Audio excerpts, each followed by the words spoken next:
नमस्कार, सुप्रभात। आज हम सभी लोग माखनलाल चतुर्वेदी जी द्वारा लिखित कैदी और कोकिला नामक शीर्षक के चौथे पैराग्राफ का अध्ययन करेंगे। जैसा हम सभी लोग जानते हैं कि देश को आज़ाद कराने के लिए जो हमारे भारतीय हैं वह संघर्ष करते हैं और इस तरह से भारतीयों को गिरफ्तार करके जेल की सलाखों के पीछे बंद कर दिया जाता है।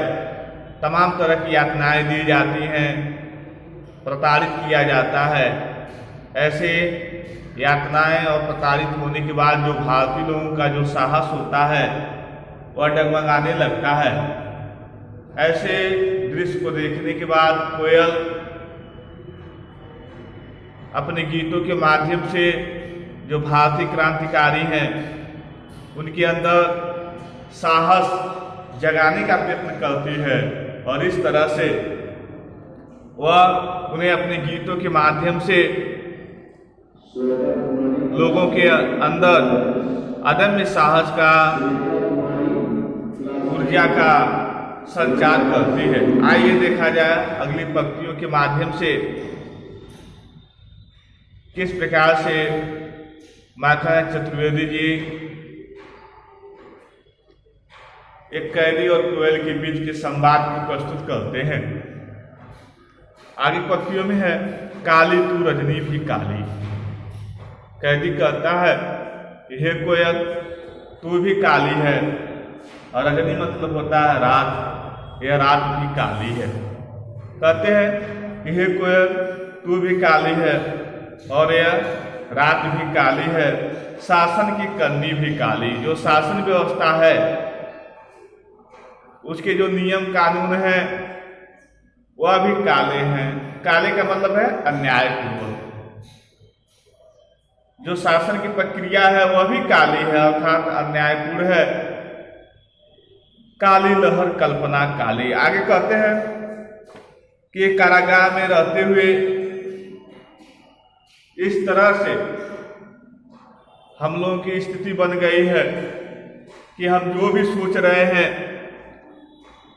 वह एक स्वप्न के, काले स्वप्न के समान महसूस। काला स्वप्न मतलब होता है जो पूरा ना हो सके, इस तरह का वह महसूस कर रहे हैं। यहाँ की जो कल्पनाएं करना भी वह भी एक भय में है। भय में विषाक्त होकर हम कल्पनाएं कर रहे हैं। इस तरह से कैदी कोयल को संबोधित कर रहे हैं। आगे कहते हैं कि मेरी काल कोठरी काली, अर्थात मैं जहाँ रह रहा हूँ, कोठरी मतलब होता है घर, जिस घर में मुझे कैद किया गया है, अर्थात जो जेल है, जेल का जो वातावरण है वह भी काला है। और टोपी काली, कमली काली, वहाँ पहनने के लिए जो कपड़े दिए गए हैं, टोपी दी गई है वह भी काली है।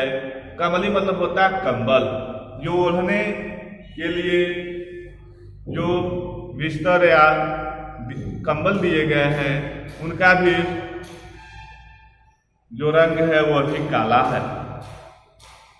मेरी लौह श्रृंखला काली, जिन लोहे की जंजीरों में मुझे जकड़ के रखा गया है या बांधा गया है उसका भी रंग काला ही है। पहरे की हुक्कृत की ब्याली, पहरे की हुक्कृत मतलब हुंकार, आवाज, ब्याली मतलब सरपड़ी।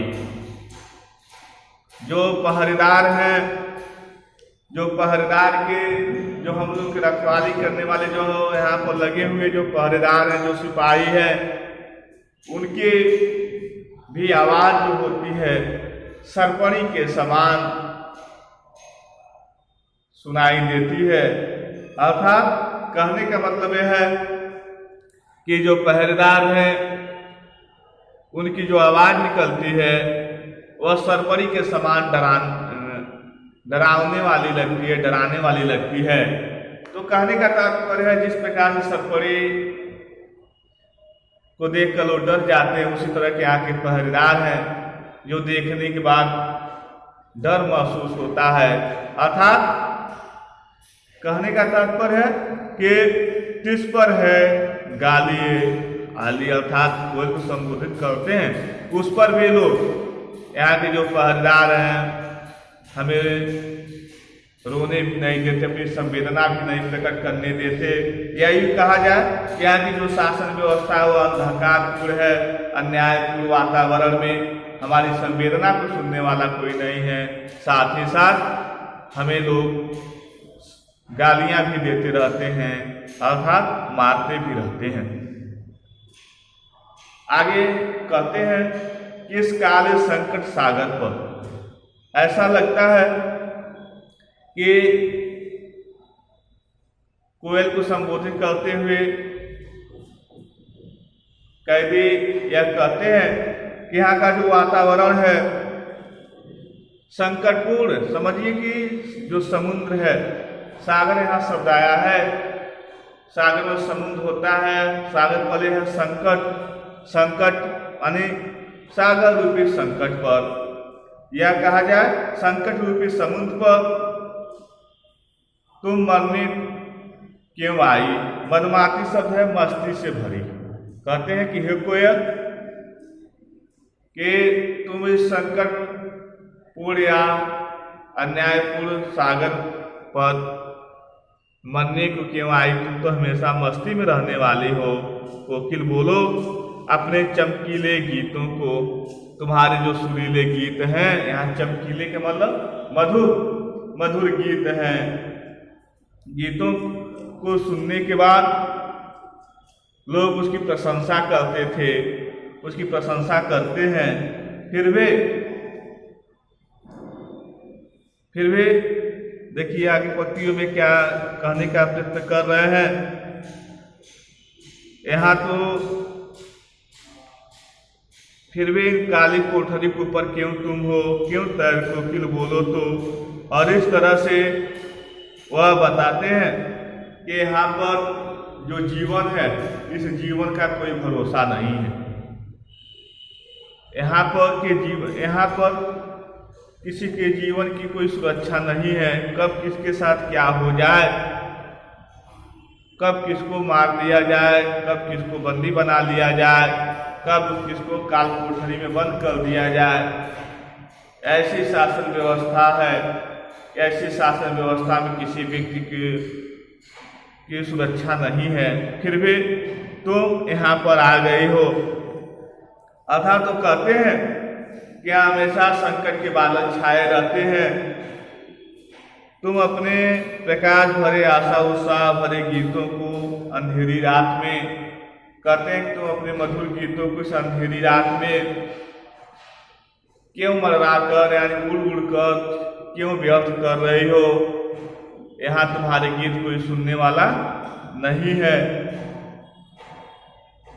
मुझे कैदी कहते हैं मुझे अपने शब्दों में बोल के बताओ, आखिर में तुम इस विषम परिस्थितियों में भी तुम इस जेल के ऊपर क्यों उड़ रही हो और अपने गीतों के माध्यम से क्या कहना चाह रही हो।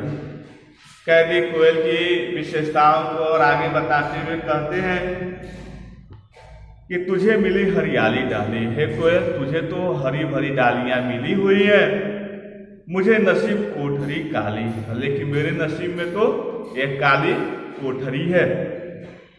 तेरा नभ भर में संचार, संचार मतलब एक जगह से दूसरी जगह जाना, तो नभ में आकाश में एक स्थान से दूसरे स्थान तक जा सकती हो। मेरा 10 फुट का संसार, लेकिन मेरा जो दुनिया है कहते हैं पूरा आकाश ही तुम्हारा संसार है, जहां चाहो वहां तक विचरण कर सकती हो, लेकिन मेरा जो संसार है 10 फीट का है। 10 फीट का ही मेरा संसार था। 10 फीट क्यों कहा गया? क्योंकि कोठरी की जो लंबाई चौड़ाई है वह 10 फीट की है।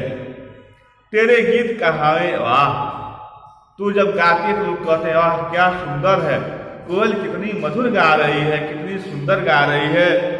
तेरे गीत कहाए वाह, रोना भी है मुझे गुनाह। लेकिन यहाँ तो मेरे परिस्थितियां इस प्रकार से हैं कि यदि मैं रोना भी चाहूँ तो रोना भी यहाँ गुनाह है, अपराध है।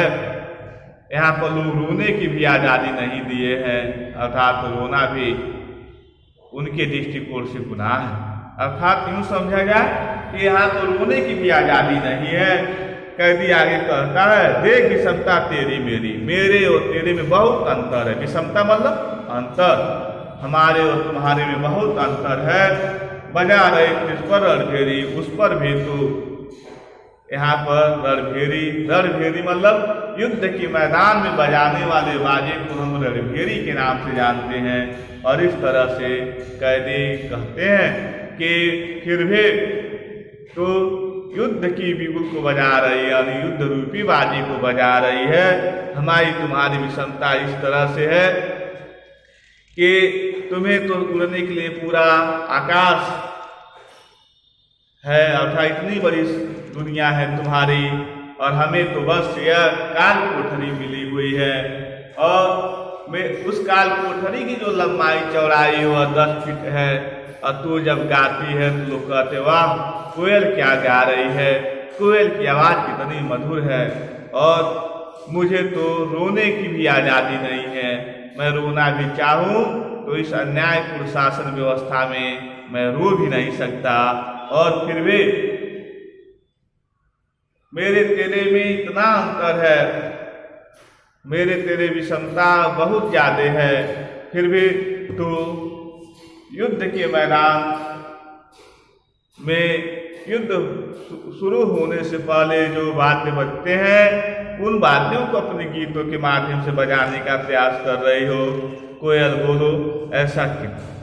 इस हुंकृत कहते हैं कि इस हुंकृत में, इस आवाज में, कहते हैं कि इस हुंकृत में, हुंकार में अपनी कृति से और कहो क्या कर दूं।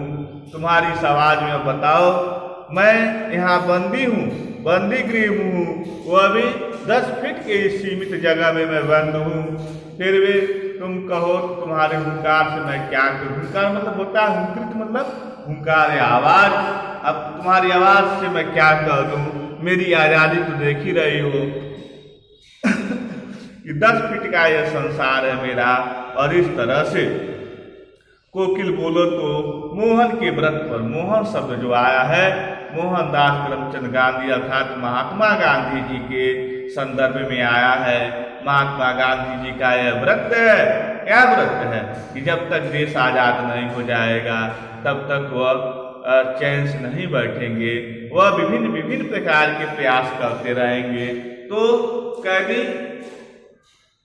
जो कवि है वह जेल में कैदी के रूप में है, और इस तरह से वह कवि कह रहे हैं कि मोहन के व्रत पर प्राणों का आसव किसमें भर दूं, मैं तो यहाँ बंद हूँ। मैं भी चाहता हूँ कि गांधी जी के साथ में देश में चलने वाले जितने भी आंदोलन हैं उन आंदोलनों में मैं बढ़ चढ़कर हिस्सा लूँ, और इस तरह से मैं देश को आज़ाद कराने के लिए उनके साथ कंधे से कंधे मिलाकर सहयोग करूँ। लेकिन फिर भी हमारी जो विषमता है, हमारी जो परिस्थिति है कि हम चाह कर भी उनके साथ उस आंदोलन में सहयोग नहीं कर पा रहे हैं।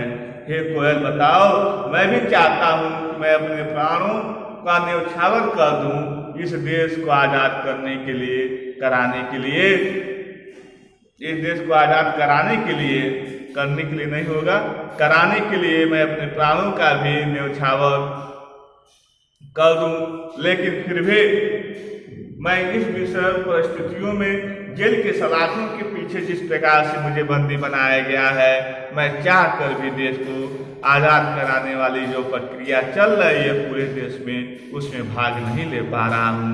हे कोयल तुम ही बताओ कि मैं क्या करूँ। कोकिल बोलो तो हे कोयल ऐसी परिस्थितियों में क्या करे।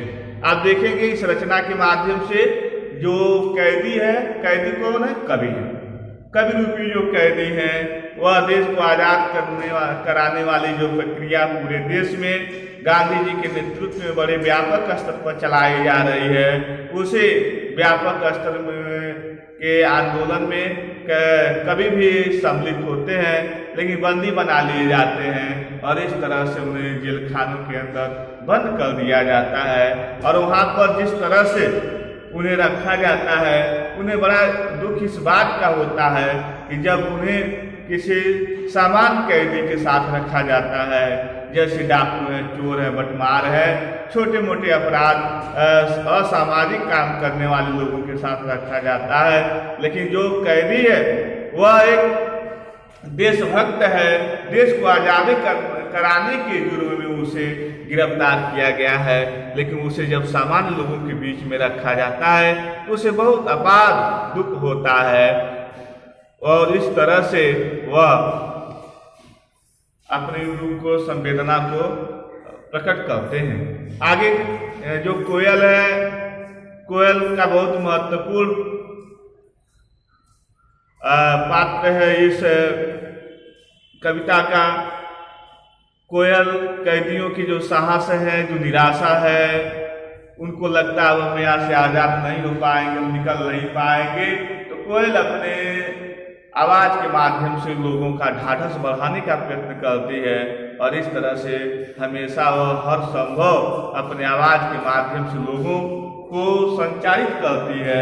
वह अपने साहस और धैर्य के साथ समय का इंतजार करें, समय परिस्थितियां बदलेंगी और इस तरह से वह भारतीय लोग ब्रिटिश जो शासन है, अन्याय रूपी शासन है, उससे उनको बाहर निकाला जाएगा या वह बाहर आएंगे। देखिए, पहला प्रश्न होता है कि कवि किस किस चीजों को काली बताया है। तो कवि किस किस चीजों को काली बताने के पीछे जो मुख्य तर्क यह है कि कोयल तो काली है, रात भी काली है, कपड़े भी काले हैं, कोठरी भी काली है, उसकी बंधी हुई पैरों की जंजीरें भी काली हैं, लेकिन सबसे बड़ा जो काला शब्द का उन्होंने इस्तेमाल किया, प्रयोग किया है, वह शासन व्यवस्था को लेकर। ये जो वर्तमान शासन व्यवस्था है वह भी काली है। काली मतलब अन्याय। तो किसके लिए कहा गया है कि किस किस चीज को लिए काली कहा? तो पहले कोयल हो गया, फिर रात, फिर जंजीरें, कोठरी, जंजीरें, कोठरी, टोपी, कंबल, लेकिन सबसे बड़ा जो काला है वह है अन्याय पूर्ण शासन व्यवस्था। इसी को काला कहा गया है। यही है, यही काला अन्यायपूर्ण शासन व्यवस्था। किसकी शासन व्यवस्था है? ब्रिटिश शासन व्यवस्था को, ब्रिटिश शासन व्यवस्था को,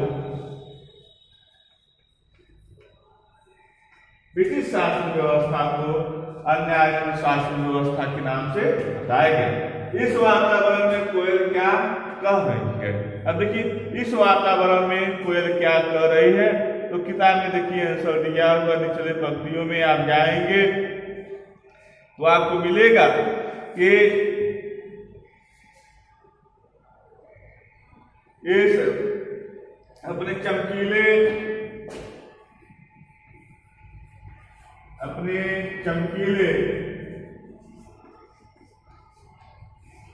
मतलब होता है मधुर।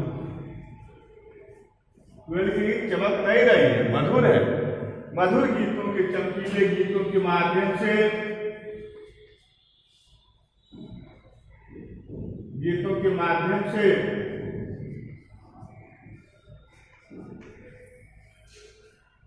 जेल में बंद,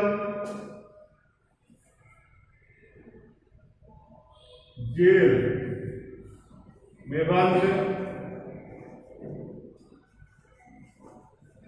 कैदियों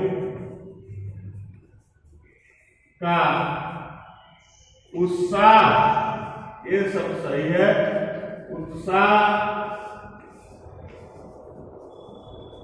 बढ़ा रही है, उत्साह बढ़ा रही है। तो इस तरह से हम कह सकते हैं कि कोयल जो होती है अपने मधुर गीतों के माध्यम से जेल में बंद कैदी जो होते हैं उनका उत्साह बढ़ाने का काम कर रही है। आगे वाले प्रश्नों में और देखें, दो प्रश्न और।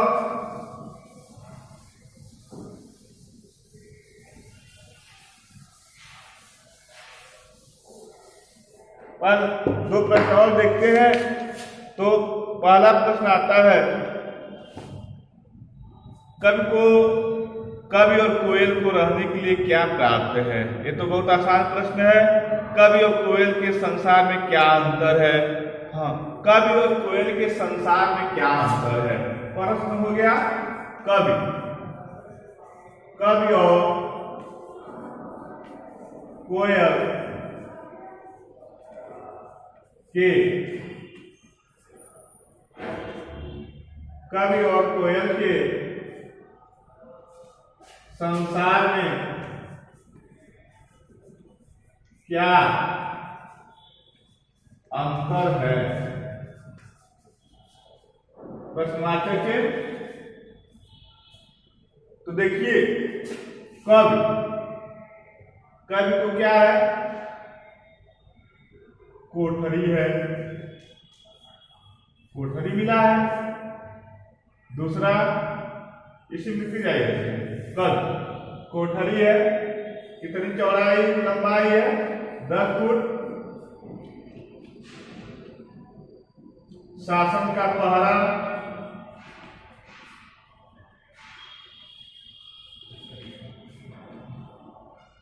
गाली सुनना,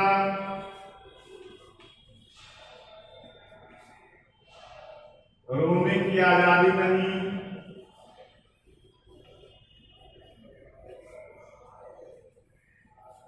ये हो गया। कोठरी है 10 फुट की, शासन का कड़ा सा पहरा है, कड़ा पहरा, गाली सुनना, रोने की आजादी भी नहीं है। वही कोयल में देखिए, स्वतंत्र है, स्वच्छंद भी है, छंद, स्वच्छंद, पूरा आकाश, दूरी भी पूरा आकाश, किसी प्रकार का कोई प्रतिबंध नहीं, कोई प्रतिबंध नहीं, बंद नहीं,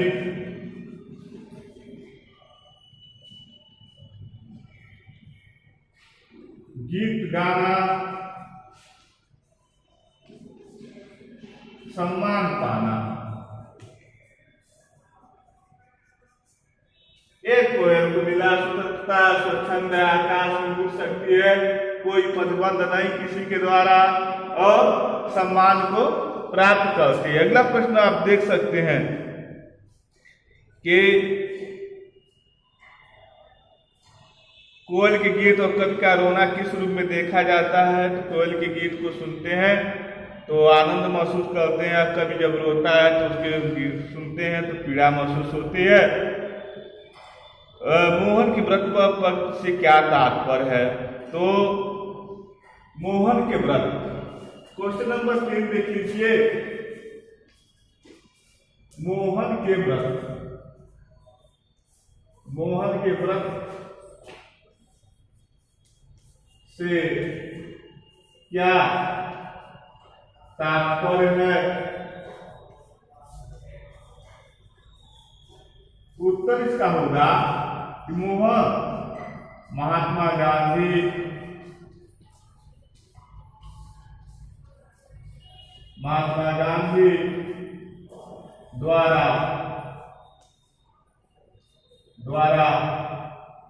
चलाया जाने वाला देशव्यापी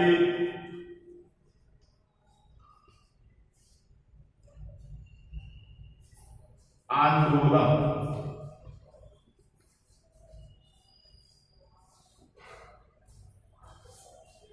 देशव्यापी आंदोलन। इस तरह से हम देखेंगे कि यह पाठ व्याख्या के दृष्टिकोण से आज समाप्त हो गया।